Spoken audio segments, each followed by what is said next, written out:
In the peaceful town of Oakridge, John Randall, a military veteran and mechanic, enjoys a quiet life with his wife, Abby. But when a seemingly innocent visit from two HOA officers turns into an explosive confrontation, their peaceful world is shattered. What starts as a simple flag dispute escalates into a battle for honor, justice, and community. Watch as John takes a stand against corruption, exposing the dark side of the HOA and fighting for his family's rights. This is a story of courage, resilience, and taking back control. John Randall had lived a life that could be described as simple, yet full, a 43-year-old mechanic and a military veteran. John found peace in the quiet town of Oakridge, where he had settled with his wife, Abby. Their small home on the outskirts of town was nestled among a neighborhood that was mostly quiet, save for the occasional hum of lawnmowers and the sound of children playing. It was a community that seemed unremarkable in its calmness, and John was content as their anniversary approached. John had planned the perfect surprise for Abby. After years of being together, he had decided to give her a special gift, one that was meaningful, personal, and timeless. He ordered a necklace engraved with the date of their wedding, hoping to remind her of the day they had chosen to build their life together. He couldn't wait to see the smile on her face. But one particular morning, as the couple was preparing for the day ahead, the tranquility of their home was shattered. John had just brushed his teeth and was about to sit down for breakfast when he heard a knock on the door. When he opened it, he was met by two men dressed in official HOA enforcement uniforms. They introduced themselves as members of the Oakridge Homeowners Association, there to enforce a neighborhood code. They handed him a letter claiming that the American flag John had proudly displayed on his porch violated Neighborhood Code 7B. The code allegedly prohibited flags from being flown on porches that were not in compliance with certain guidelines. John's blood began to boil. He had served in the military, had fought on foreign soil, and had watched his brothers-in-arms die defending the freedom that flag represented. To have someone question his right to fly it was an affront to everything he believed in. He stood firm, refusing to comply with what he saw as an unjust request. The situation took a turn for the worse when Abby stepped outside, her presence only seeming to escalate the tension. She had been holding a tray of breakfast when one of the officers, without warning, reached out and placed his hand on her shoulder, forcibly trying to push her back toward the door. John's military training kicked in instantly. In that split second, he reacted without thought. His fist struck the taller officer's gut, knocking the wind out of him. As the second officer attempted to retaliate, John's elbow struck with precise force, sending him to the ground with a painful thud. The quiet neighborhood was now filled with gasps of shock. John, standing over the two officers, felt a sense of calm settle over him. He knew what he had done was necessary.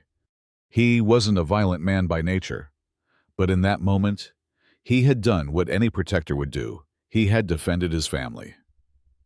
The two officers staggered to their feet, their faces flushed with embarrassment and rage. Before they could say anything, John stepped back, motioning for them to leave. He knew this wouldn't be over. It was only the beginning. Later that afternoon, John received a letter from the HOA accusing him of violent conduct. They were seeking to remove him from the neighborhood under the Community Harmony Clause. His heart sank as he read the letter, but his resolve only grew stronger. He had a gut feeling that this was no ordinary dispute. There was something deeper at play. John took matters into his own hands. He began to research the HOA, trying to uncover the truth behind their so-called enforcement. The more he dug, the more disturbing the picture became. Kevin Lowry, the HOA president, had been running a fraudulent operation. The men who had shown up at his door weren't real enforcement officers. They were hired thugs, paid to intimidate and harass residents into submission. Lowry, it seemed, was running a racket. using the HOA as a front for his own personal gain. He had been extorting money from homeowners, threatening them with fines and violations for the smallest of infractions. It was a scam, and John couldn't stand for it. He wasn't about to let Lowry's deceit ruin his life or the lives of his neighbors. Armed with his findings, John knew the fight wasn't over. He began rallying support from his neighbors, who had long been too afraid to speak out against the HOA. They feared retribution, but John showed them that standing up to injustice was the only way to reclaim their community. As the HOA hearing approached, John prepared for a battle that would change everything. The hearing room was packed. Lowry stood at the front, a smug look on his face, as he began his tirade against John, accusing him of violence and endangering the peace of the community. But John, standing tall and composed, wasn't about to let the accusations stick. He calmly explained the situation, detailing how the officers had come to his door, had touched his wife without consent, and had escalated the situation. The room was tense as John presented his evidence. Video footage showed Lowry's hired enforcers arriving at his house, and documents revealed the financial misconduct within the HOA. It was clear that Lowry had been abusing his power for personal gain. As John laid out the facts, the tide of the room shifted. Lowry, who had once been the unquestioned ruler of the neighborhood, was now on the defensive. The community watched in stunned silence as Lowry's smug demeanor cracked. When John presented the final piece of evidence, a witness statement from a former employee of the HOA, the room erupted. The truth was out. Lowry was arrested for fraud, and the legitimacy of the HOA's practices was called into question. The fallout was swift. The once feared HOA dissolved under the weight of the scandal. The neighbors who had once kept their heads down now found their voices. What had started as a single act of resistance turned into a movement, and Oakridge was never the same. John returned to his garage, his sanctuary, where he was met with the respect of his neighbors. Abby joined him later that day, and the two of them shared a quiet moment. He presented her with the anniversary gift. He had planned a necklace engraved with their wedding date, but it was the gift of freedom, security, and honor that meant the most.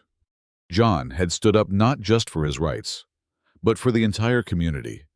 In doing so, he had reminded everyone that there were still things worth fighting for: family, honor, and the integrity of a place to call home. His actions had been swift, but the impact would be felt for years to come. The quiet town of Oakridge had found its voice, and it had never been louder.